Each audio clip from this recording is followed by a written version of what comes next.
Hey, WrestleFiends. Today we're going to talk about Dana White. And love or hate him, he is the face of the UFC. So, how did a Boston kid run out of the city from the mob make it into the world's largest promoter? Let's take a look. Dana Frederick White Jr. was born on July 28th, 1969, in Manchester, Connecticut. But Boston is where he really grew up. His childhood wasn't glamorous. His parents divorced, he bounced between homes, and by his own admission, school was never his thing. He cared about sports, especially boxing. Dana found himself working in boxing gyms, falling in love with the atmosphere. He didn't have the talent to become a professional fighter, but he did have the charisma and the mouth of a promoter.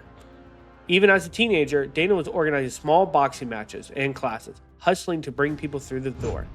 But hustling in Boston came with its risk. By the late 1980s and early 1990s, Dana was running a boxing fitness program called Boxercise, and he was trying to grow his own promotions. That's when the Irish mob came knocking down. One day, according to Dana, a guy just showed up and told him he owed him money, and he knew exactly what that meant. Dana didn't have it, so he did the only thing he could. He packed his bags and fled Boston overnight. He was only 26 years old, broke and on the run from organized crime. Where did he go? None other than Las Vegas, and that move changed everything. In Vegas, Dana taught aerobic-style boxing classes to make ends meet. He managed a few fighters on the side, including legendary names such as Chuck Liddell and Tito Ortiz, two men who would later become legends in the octagon. More importantly, Las Vegas is where Dana reconnected with two childhood friends from Boston, the Fertitta brothers, Frank and Lorenzo. They came from money, with casino connections and deep business ties. That friendship would soon reshape the future of combat sports. In 2001, when UFC was practically dead, millions in debt, banned on pay-per-view, and the Ferrittas bought the entire company, $2 million. Dana White was named president. His first event in charge was UFC 30 in Atlantic City, New Jersey, titled Battle of the Boardwalk. A fitting title because Dana White's fight to Civ MMA had only just begun. But UFC 30 was just the beginning. Dana had the title of president, sure, but what he didn't have yet was a way to stop the company from bleeding millions of dollars. The real question was, could Dana White actually save the UFC, or was he about to watch it collapse on his own watch? When Dana took over as UFC president in 2001, it wasn't a global empire we know today. It was a failing business, bleeding cash. The Fertitta brothers had put up the money, but it was Dana who had to make it work. Right away, Dana pushed for legitimacy. He lobbied athletic commissions, changed rules, introduced weight classes, mandatory gloves, and time limits. He wanted to rebrand mixed martial arts from human cockfighting into a real sport. But while he was battles in the regulation, the war for survival was still brutal. UFC wasn't profitable. By 2004, the Ferrittas brothers had sunk over $40 million into the company, and it looked like a complete loss. Behind the scenes, Dana's personal life wasn't glamorous either. He had married his longtime girlfriend, Ann, in 1996, and by this point, they had 3 kids together. While UFC was losing millions, Dana was raising a family in Las Vegas, grinding every day to prove that he didn't just drag his friends into a doomed investment. He later admitted that those years were full of stress, uncertainty, and a real fear for the whole thing would collapse. Then came the gamble that changed everything. Dana pitched a reality TV show called The Ultimate Fighter, a unique and new concept, but was simple. Put fighters in a house, make them live and train together, and fight on national TV. At the time, reality shows were hot, but networks didn't want UFC. Nobody believed it would work. Finally, Spike TV gave them a shot. The final aired in April 2005. Forrest Griffin versus Stephan Bonnar. The fight was raw, so brutal, back and forth, so crazy that fans called their friends to tune in live. It became an instant classic. The UFC had its moment, and Dana White had pulled it off. But that night didn't just save the UFC, it saved Dana White. His reputation, his family's stability, even his career all hinged on that gamble paying it off. If the Ultimate Fighter had flopped, there's a good chance Dana White wouldn't have gone down as just another failed fight promoter. Instead, the UFC was reborn, and Dana White was just getting started. Because with the UFC finally stable, Dana had new challenges ahead, explosive growth, superstar fighters, and controversies that would put his fierce personality to the test. And quick questions for you. Who do you think actually won the Ultimate Fighter Season 1? Was it Forrest Griffin or Stephan Bonnar? Let me know in the comments below. With the Ultimate Fighter saving the UFC in 2005, Dana White had the momentum he'd been fighting for. The UFC was suddenly on TV every week, pay-per-view buys were climbing, and new fans were pouring in. But what really took things to the next level were the fighters Dana pushed into the spotlight. He built stars like Chuck Liddell, Randy Couture, and Matt Hughes into household names. By 2006, Liddell vs. Ortiz was on over 1 million pay-per-view buys, numbers boxing promoters haven't seen in years. Dana White had figured out the formula: great fights, big personalities, and non-stop hype. This was the era where Dana White himself became part of the show. Fans weren't just tuning in for fighters, they wanted to hear Dana go off in press conferences, roast reporters, or feud with anyone who crossed him. He became the rare promoter who was just as famous as the athletes he promoted.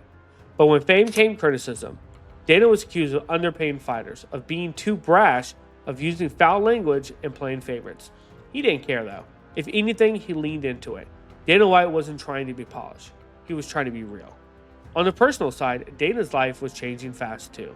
He and his wife Ann were raising their 3 kids in Las Vegas, but this world was consumed by the UFC. He bought his first luxury home, started collecting fast cars, and developed a reputation for high-stakes gambling in Las Vegas casinos. It was during these years that stories spread of Dana winning, and sometimes losing, hundreds of thousands of dollars in a single night at the blackjack tables. By 2010, UFC wasn't just surviving, it was thriving. Pay-per-views were breaking records, fighters were becoming crossover stars, and Dana White was no longer just a promoter. He was the face of MMA. But the bigger the UFC grew, the louder the criticism became. Do you think Dana White's large life personality helped the UFC grow, or has it hurt the sport's image? Make sure to drop your comments in the comments. By the early 2010s, Dana White had turned the UFC from a dying promotion into a global brand. But they weren't just running shows in Las Vegas anymore. They were selling out arenas in Canada, Brazil, Europe, and even Asia. MMA was everywhere, and Dana White was right in the middle of it. This was also the rise of megastars like Anderson Silva, GSP, John Jones, Ronda Rousey. Dana made sure every fighter who could draw a crowd was front and center. And when Conor McGregor burst into the scene in 2013, Dana knew he had lightning in a bottle. UFC wasn't just competing with boxing anymore. For a moment, it was the hottest ticket in all of sports. But with the growth came new controversies. Dana's brash style meant he was constantly in the headlines. He feuded with fighters over contracts and pay, and banned journalists like Ariel Helwani for costing him, and never held back his language. Some fans loved the honesty. Others thought he was dragging the sport down. Privately, Dana was fighting battles too. In 2012, he revealed he suffered from a disease, a severe inner ear disorder that caused vertigo and dizziness. He went through experimental treatment in Germany to try and manage it. For the first time, people saw Dana just as the loud promoter, but as a guy dealing with real health issues while running a billion-dollar business. Then in 2016, everything changed again. The Fertitta brothers sold the UFC to WME, or better known as Endeavor, for over $4 billion. It was the biggest sell in sports history at the time. Lorenzo Frank cashed out, but Dana stayed on as president, with a brand new deal that kept him as the face of the company. The kid who once fled Boston, broke and scared, was now running the most valuable combat sports promotion in history. But selling the UFC didn't mean life got easier for Dana. If anything, it put him under a bigger spotlight, one that would expose his biggest strengths and his biggest flaws. Were the Fertittas smart to sell when they did, or would the UFC be even bigger if they had held on?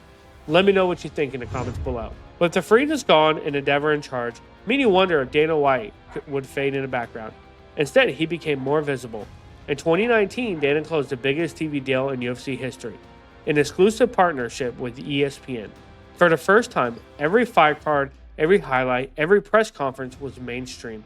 The UFC had a ride as a permanent fixture in the sports culture. This was also the era of the super fight, Conor McGregor versus Khabib Nurmagomedov. Broke pay-per-view records. Brock Lesnar teased returns. John Jones kept headlines buzzing. And through it all, Dana White was a constant, the guy who sold every fight, hyped every card, and made sure UFC never left the spotlight. But Dana being Dana, controversy followed. Fighter pay became the loudest criticism. High-profile names like Francis Ngannou, John Jones, and others accused Dana of keeping too much profit while fighters took the damage. Dana fired back every time, calling them out publicly, dismissing complaints, and reminding fans that the UFC had created more millionaires than ever before. Outside the cage, Dana launched Power Slap in 2023, his slap fighting league that was instantly polarizing. Some called it entertaining, others called it dangerous and embarrassing. But as always, Dana defended it, telling critics if they didn't like it, don't watch. His personal life also hit headlines. In early 2023, the same year as Power Slap, Dana White was caught on video slapping his wife during a New Year's Eve argument in Mexico. He apologized publicly, admitted there was no excuse, and said a criticism was deserved. It was the darkest stain on his image, and for many, a reminder that Dana White isn't just a promoter. He's human, with flaws and everything. Through all of this, Dana still lives large.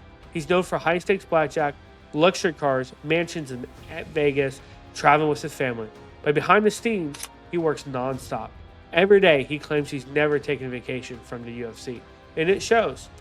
And now, over 2 decades after fleeing Boston with nothing, Dana White is still the president of the United States, still promoting fights, still making headlines, and still one of the most polarizing figures in all of sports. So, who is Dana White? He's a visionary who made MMA global. He's a ruthless businessman who underpays fighters. That's up for you guys to decide. Or maybe he's a little bit of both. Drop your comments below. Let me know what you learned. And make sure to subscribe for WrestlePeens for more UFC stories. Take care.